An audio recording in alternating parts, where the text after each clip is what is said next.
Kembali lagi di channel Gadget Sultan, tempat tongkrongan sharing seputar dunia pergadgetan.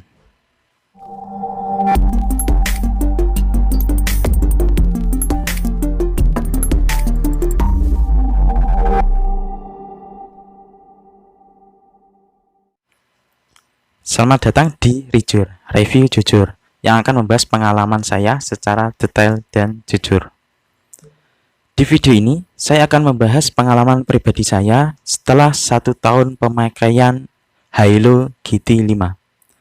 Tapi alangkah baiknya sebelum itu kita melihat spesifikasi terlebih dahulu dari TWS Hailu GT5 ini.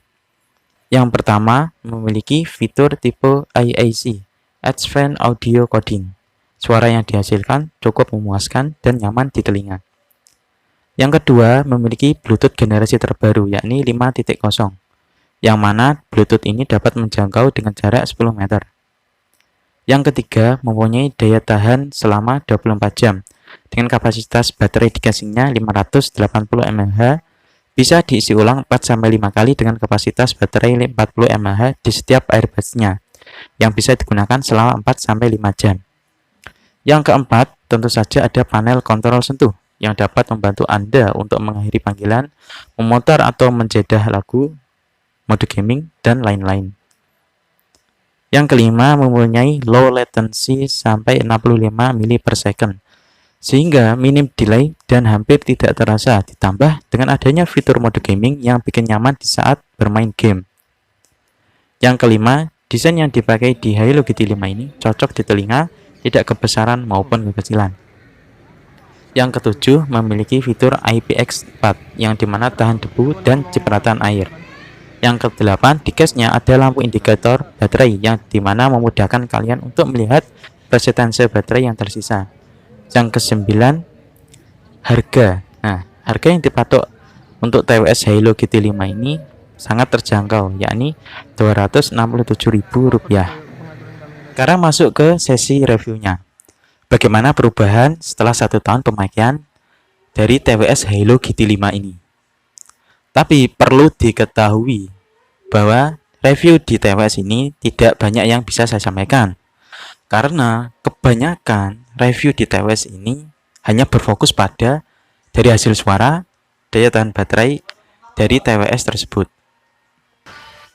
Walaupun telah digunakan selama 1 tahun, tapi kualitas suara yang dimiliki tidak menurun karena adanya fitur AAC, Advanced Audio Coding. Bassnya cakep, kualitas suara juga seimbang. Memiliki low latency 65 ms/s, jadi tidak perlu khawatir ketika dipakai buat game, minim delay dan lancar jaya. Dan tidak perlu khawatir tentang gangguan suara dari luar, karena adanya fitur noise cancelling yang mampu meredam suara bising. Untuk kualitas suara telepon yang dihasilkan, bisa dilihat dari hasil tes suara berikut ini.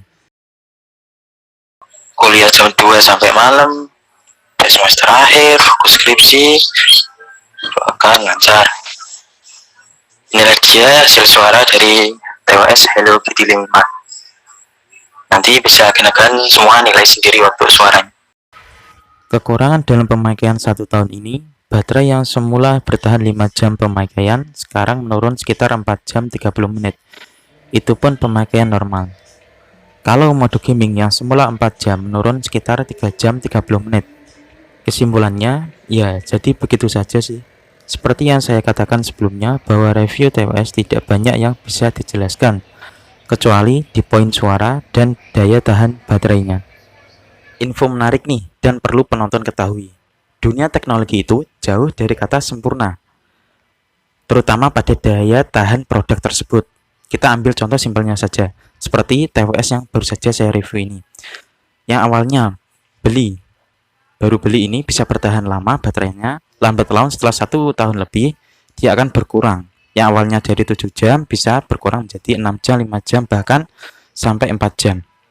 Dan ada juga contoh simpelnya lain, seperti handphone ini. Nah, handphone ini yang awal belinya bisa bertahan lama sampai 10 jam. Tapi ketika sudah mencapai 1 tahun, 2 tahun, 3 tahun, umur baterainya akan berkurang. Nah, ini yang dinamakan dengan teknologi yang tidak sempurna atau masih dalam tahap perkembangan atau dalam tahap pemajuan.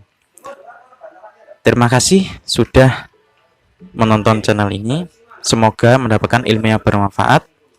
Nantikan video-video menarik selanjutnya. Jangan lupa klik subscribe dan icon loncengnya.